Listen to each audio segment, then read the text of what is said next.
हाय बच्चों, आप सभी का जेके एजुकेशन यूट्यूब चैनल पर स्वागत है। मैं आपके साथ आपका अपना जगदीश चौधरी। हम आज कक्षा 10वीं के अध्याय नंबर 2 यानी बहुपद है उसके बारे में बात करेंगे। इससे पहले अपनी 2 क्लासें हो चुकी है बहुपद की, जिसमें हमने प्रश्नावली 2.2 के क्वेश्चन नंबर प्रथम का 2 पॉइंट कर लिए थे। यानी क्वेश्चन नंबर 1 था, उसके 5 अच्छे पॉइंट है, उनमें से 2 पॉइंट थे वो हमने सॉल्व कर लिए थे। यानी क्वेश्चन नंबर 1 के अंदर क्या था, यानी हमें नीचे जो द्विघात बहुपद दे रखे हैं उन द्विघात बहुपदों के शून्य ज्ञात करना है और उन शून्यकों के मध्य संबंध ज्ञात करके आपको सत्यता की जाँच करनी है, क्या जो हमने शून्य ज्ञात किए हैं वो सही है या गलत। अब चलते हैं क्वेश्चन नंबर प्रश्नावली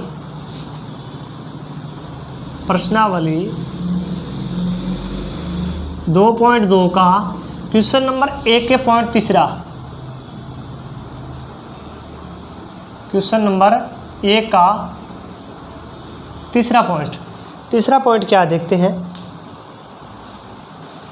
तीसरा पॉइंट अपना है 6x²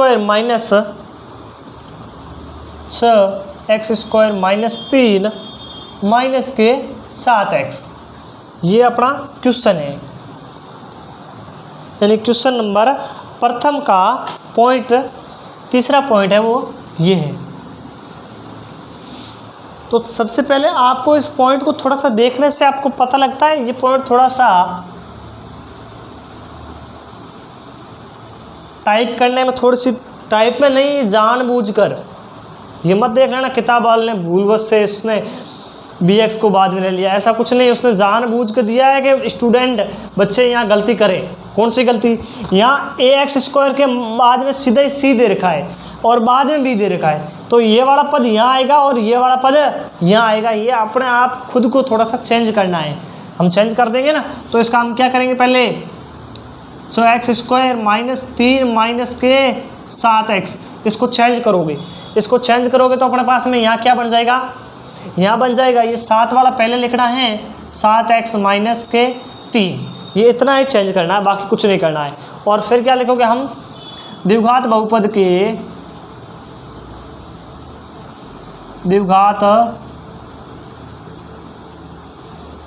का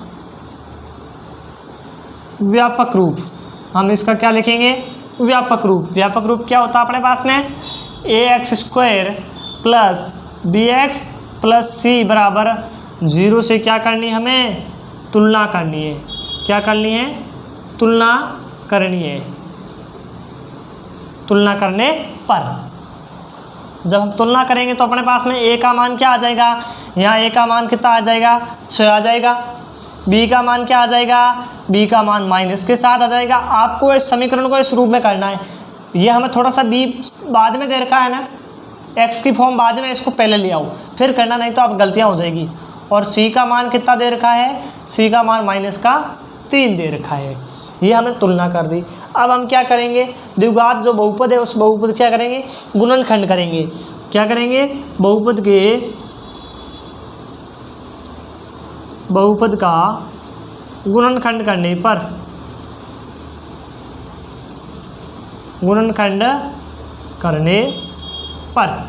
तो हम गुणनखंड करने के लिए अपने पास में बहुपद पहले क्या देखो, उसको बहुपद है वो है 6x² माइनस 7x माइनस 3 बराबर 0। इसका क्या करेंगे, गुणनखंड कैसे करते हैं, a को c से गुणा करेंगे। a का मान कितना है 6, c का मान कितना है माइनस का 3, माइनस के 18 हो गए। 3 को गुणा किया 6 से तो कितने हो गए, माइनस के 18। फिर क्या करेंगे, b को देखेंगे, b का मान कितना है माइनस का 7 है। अब सर हम b के ऐसे टुकड़े करने हैं कि गुणा करने पर तो अपने पास में कितने आ जाए, 18 आ जाए, और घटाने पर 7। तो b के दिमाग लगाओ, अपना दिमाग दौड़ाओ फटाक से, इसके आसपास ही होते हैं बस, दूर कुछ नहीं होते। क्या हो जाएगा, 9 और 2 गुणा करने पर आने चाहिए माइनस के 7, तो 9 माइनस के ले लो, माइनस का 7 आ जाएगा, गुणा करेंगे माइनस का 18 आ जाएगा। ये हो गया। तो अपने पास में क्या बन गया देखो, 6x² माइनस के 9x प्लस के 2x माइनस के 3 बराबर 0। अब यहाँ देखो, यहाँ से क्या कॉमन आ रहा है सर, यहाँ से 3 कॉमन आ रहा है, 3 और x भी कॉमन आ रहा है, तो 3x कॉमन ले लो। तो पीछे यहाँ क्या बच जाएगा, 6 के अंदर 3 का भाग दिया, कितने बचे 2x, एक x बाहर आ गया, पीछे एक x बच गया। 9 के अंदर 3 का भाग 3 बार गया, x बाहर आ गया, तो पीछे कुछ बचा ही नहीं।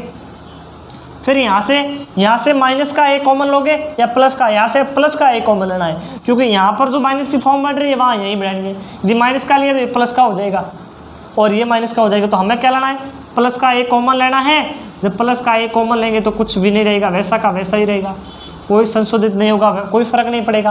प्लस का एक कॉमन ले लो तो अपने पास में क्या बन जाएगा, 3x प्लस का 1 और दूसरा बन जाएगा 2x माइनस 3 बराबर 0। यहाँ से हम दोनों पदों को शून्य के बराबर रखेंगे तो 3x प्लस 1 बराबर 0। तो अपने पास में यहाँ से हो जाएगा 3x बराबर माइनस का 1 और x बराबर माइनस का 1/3। x के गुणांक में 3 थे, उधर गए तो भाग में।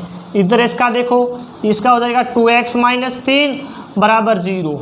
और जब हम 2x का मान निकालेंगे तो अपने पास में ये प्लस के 3 हो जाएगा, x के बराबर हो जाएगा 2/3, 3/2, 2 नहीं 3/2।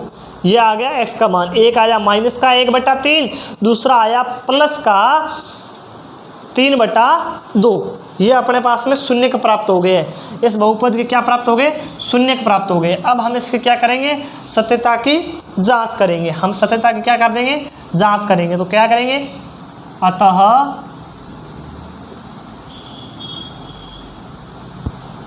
बहुपद के शून्य का अल्फा का मान कुछ भी मान लो, अल्फा का मान क्या, शून्य दोनों में से कुछ भी मान लो, 1/2 मान लो, और कोई फर्क नहीं पड़ेगा उल्टा सीधा मानने से, क्योंकि एक बार गुणा हो रहा है एक बार प्लस हो रहा है, कोई फर्क नहीं पड़ता है। माइनस हो तो दिक्कत होती है। और दूसरा है 3/2, किसका मान, बीटा का मान। ये हमने अल्फा और बीटा बहुपद के शून्यक है। अब हम क्या करेंगे, इनके सत्यता की जांच करनी है, यानी संबंध निकालना। तो संबंध क्या होता है, शून्यकों का योग। शून्यकों का योगफल के अंदर संबंध होता है, वो होता है अल्फा प्लस बीटा बराबर होता है माइनस का b/a।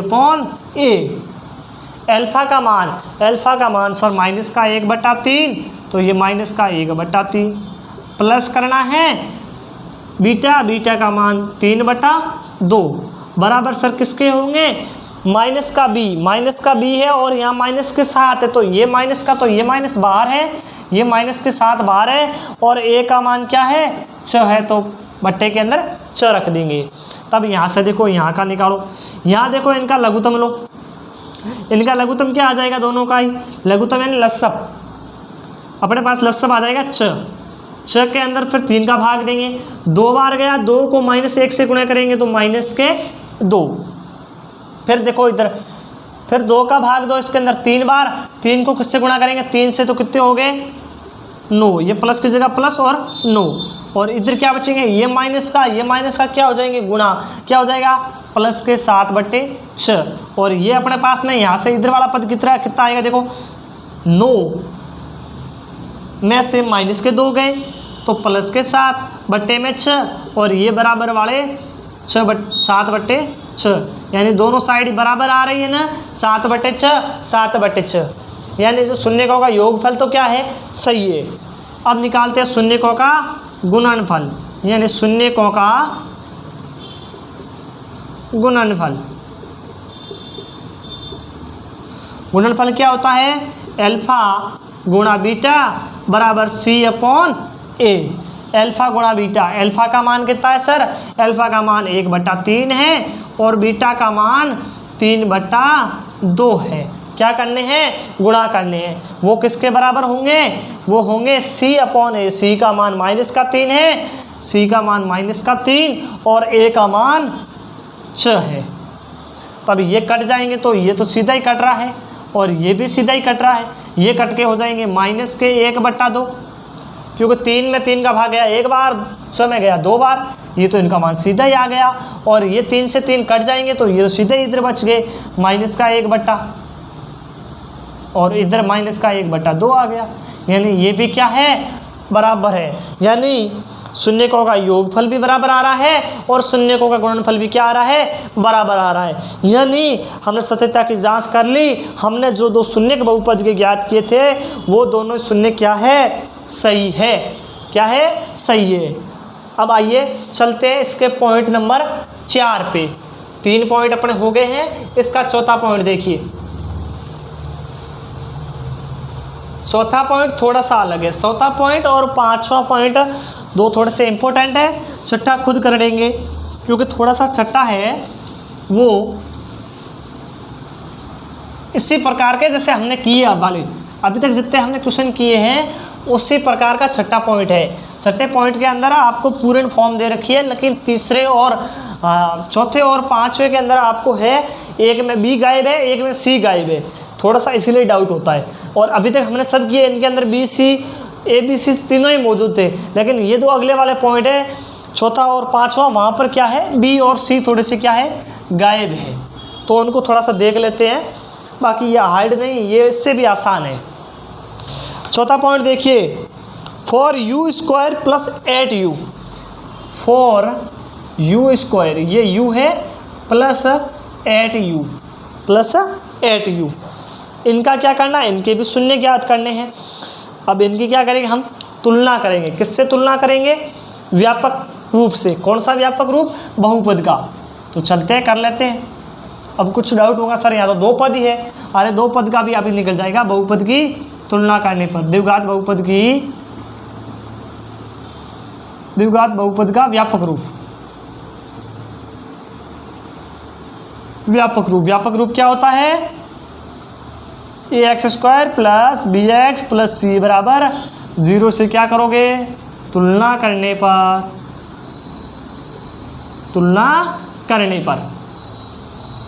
तुलना करेंगे तब अपने पास में a का मान क्या आएगा। देखो a का मान तो सर अपने पास में, मेरे पास में 4 है। u का स्क्वायर, x का स्क्वायर यानी x का गुणांक a, u का गुणांक 4, a का मान 4। सर b का मान b का x, bx, x का गुणांक b, u का गुणांक 8। अब यहाँ पर c 0 है। मैंने ये बात कही थी, a 0 कभी नहीं हो सकता, b 0 हो सकता और c भी क्या हो सकता है, 0 हो सकता है। आपको ये तीनों ही a b c तीनों ही क्या है, वास्तविक संख्या होगी, लेकिन a 0 कभी नहीं होगा, b और c क्या हो सकते हैं, 0 हो सकते हैं। तो यहाँ पर c क्या आ गया, 0। तो अपने पास में a और b दोनों ही है। अब हम a और b दोनों हैं तो इनके क्या करने, गुणनखंड करने हैं। क्या करने, गुणनखंड। अब जब अपने पास में c नहीं है तो हम गुणनखंड कैसे करेंगे। सर आपने तो बताया था a को c से गुणा करना, यहाँ c है ही नहीं। जब मैं a को c से गुणा करूँगा तो मान पूरा 0 हो रहा है, लेकिन हम इस बार गुणा नहीं करेंगे। इस बार देखो आपके पास में 2 पद है। कितने पद है, 2 पद है। तो इस स्थिति के अंदर आपको सीधे ही करना है। कैसे, for you square plus 8u बराबर 0। यहाँ से कॉमन ले लो।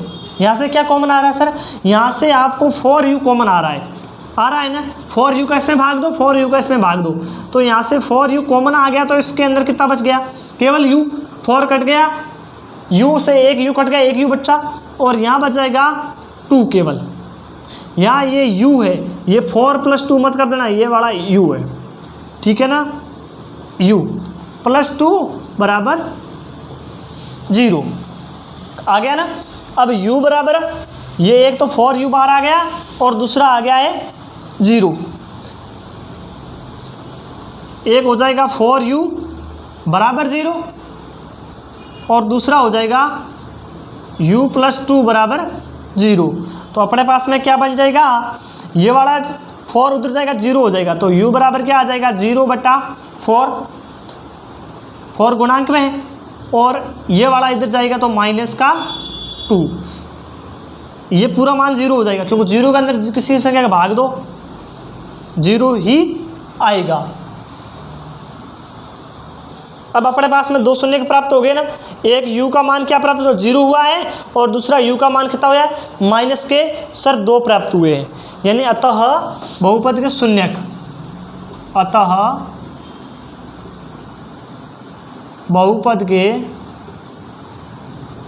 शून्यक अल्फा का मान क्या है 0, और बीटा का मान सर, बीटा का मान हमें माइनस के 2 प्राप्त हुए। किसके, माइनस के 2। ये ध्यान रखना, चिन्ह की विशेष ध्यान रखना, बहुपद वाले में आपको चिन्ह का विशेष ध्यान रखना है, क्योंकि यहाँ पर गुणा और चिन्ह का ही महत्व है। तो छोटी सी गलती भी आपका क्वेश्चन गलत करवा सकती है। अब क्या करोगे, शून्यकों का योगफल अल्फा प्लस बीटा बराबर होता है माइनस बी अपॉन ए। अल्फा का मान 0 है सर, बीटा का मान माइनस के 2 है, माइनस के 2 है। तो अपने पास में यहाँ इधर क्या हो जाएगा, माइनस का बी, और 8 का मान प्लस का है तो माइनस के 8 हो जाएंगे, और ए का मान 4।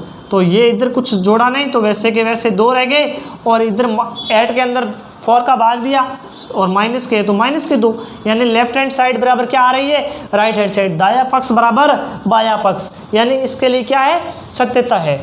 अब निकालते हैं शून्यकों का गुणनफल। शून्यकों का गुणनफल के लिए, जिसको हम लिखते हैं अल्फा प्लस अल्फा गुणा बीटा, गुणा करना है, गुणनफल निकाल रहे हैं। तो अल्फा गुणा बीटा होता है c अपॉन a के बराबर। तो हम यहाँ से निकाल लेते हैं अल्फा गुणा बीटा। अल्फा का मान सर कितना प्राप्त हुआ था, अल्फा का मान सर 0 प्राप्त हुआ था, गुणा बीटा का मान हमारे पास कितना प्राप्त हुआ था सर, 0 प्राप्त हुआ था, नहीं माइनस के 2 प्राप्त हुआ था ना। अब c का मान क्या है सर, c का मान 0 है, और a का मान सर क्या है, 4 है। अब ये तो वही स्थिति बन गई यहाँ वाली, तो क्या हो गया, इसको 0 से गुणा किया 0 हो गया, इसको भी 0 में भाग दिया 0 हो गया, तो 0 से 0 बराबर। तो अतः क्या है, हमने जो शून्य ज्ञात किए बहुपद के वो बिल्कुल ही क्या है, सही है। पहले वाले 2 बहुपद थे जब अपने पास में ए बी सी तीनों ही मान थे, तब हम क्या करते थे, गुणनखंड करते थे, तो पूर्ण विधि से करते थे गुणनखंड, यानी ए को सी से गुणा करते थे और बी के टुकड़े करते थे। अब यहाँ पर क्या अपने पास में सर सी नहीं है, जब अपने पास में सी उपस्थिति नहीं है तो हम क्या कर लेंगे, कॉमन ले लेंगे। क्या कर लेंगे, कॉमन ले लेंगे। अब ये हो गया। अब इसका देखो पाँचवें के अंदर थोड़ा सा सेंस ऐसा ही है, वहाँ पर आपको बी गायब दे रखा है और सी दिया हुआ है। ये इम्पोर्टेंट है, ये चौथा और 5वां दोनों इम्पोर्टेंट है, और छठा तो वैसा का ही है जैसा पीछे हमने प्रथम सेकंड और थर्ड किए थे, वैसे के वैसे ही है, कुछ चेंजेस नहीं है उसके अंदर। 5वां देखो,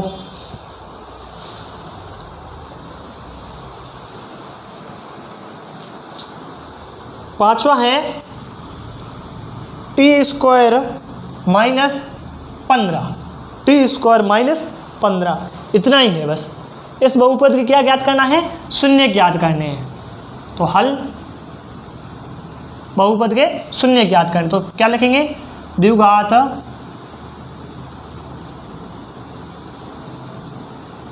बहुपद का व्यापक रूप क्या होता है, A X square plus B X plus C बराबर 0 से क्या करने पर, तुलना करने पर। हम इनकी तुलना ही कर रहे हैं ना, तुलना करने पर। अब जब हम इससे तुलना करेंगे तब अपने पास में ए का मान क्या आ रहा है, ए का मान जैसे प्रथम था वहाँ, यहाँ ए का मान 0 मत करना, टी स्क्वायर का गुणांक क्या है 1 है, न कि 0, तो ए का मान आ गया। लेकिन सर बी, यहाँ पर दूसरा टी है ही नहीं, यानी यहाँ पर बी क्या है, बी 0 है। इस बहुपद में बी का मान क्या है 0, और सी का मान क्या है माइनस के 15 है। ये माइनस के 15 सी का मान है, ऐसे मत करना बी का, क्योंकि यहाँ पर टी गुणांक में नहीं है, इसलिए ये किसका मान है, सी का मान, बी 0 है। अब इसका क्या करेंगे, गुणनखंड करने पर, बहुपद का गुणनखंड करने पर। अब इसका गुणनखंड कैसे होगा, वहाँ पर जब अपने पास में ए और बी से सी नहीं था, कॉमन लेके कर लेते थे। यहाँ पर आपको सीधा ही हटाना है, 0 के बराबर तो रखना है, जीरो के बराबर गुणनखंड कैसे, यही तो होता है गुणनखंड का मतलब। शून्य का मतलब क्या है, हम जीरो के बराबर रखें उस पद को, जीरो के बराबर रखो। तो ये टी स्क्वायर इधर है, ये 15 उधर गए तो प्लस के हो गए सीधे। फिर स्क्वायर हटाया तो ये अंडरूट लग जाएगा किसके ऊपर, 15 के ऊपर। स्क्वायर हटा देंगे सामने वाली संख्या पे अंडरूट लग जाता है। तो यहाँ से अपने पास में टी का मान क्या आएगा, टी का मान एक आएगा, वो आएगा प्लस का अंडरूट 15, और दूसरा आएगा वो आएगा टी का मान माइनस के अंडरूट 15, क्योंकि अंडरूट लगता है तो प्लस माइनस दोनों ही लगते हैं, दोनों ही लगते हैं। तो अंडरूट के 15 माइनस के भी 15, यानी टी के मान 2 प्राप्त हो गए, एक प्लस के होंगे और दूसरे माइनस के। अब अपने पास में अल्फा बीटा दोनों ही आ गए। अतः बहुपद के शून्य यानी अल्फा का मान कितना आ रहा है, प्लस के अंडरूट 15 और बीटा का मान माइनस के अंडरूट के 15 प्राप्त हुए। अब हम क्या ज्ञात करने हैं, शून्यकों का योगफल। शून्यकों का योगफल जिसको हम लिखते हैं अल्फा प्लस बीटा बराबर माइनस का बी अपॉन ए, जैसे लिखते हैं ना। अब अल्फा का मान कितना है, माइनस के 15 प्लस के 15, हाँ, और बीटा का मान कितना है, माइनस के अंडरूट 15 बराबर माइनस का बी का मान तो 0 है बट्टे ए का मान 1। अब ये प्लस के अंडरूट 15, ये माइनस के, ये सीधा ही 0 हो गया, प्लस माइनस 0 और ये तो 0, तो क्या है, सत्य है, बराबर 0 बराबर 0। अब शून्यकों का निकाल लो, का गुणनफल निकाल लो। गुणा करने पर भी क्या सर 0 प्राप्त होता है, यानी सही होता है या प्राप्त नहीं होता है, क्या होता है, सी अपॉन ए होता है।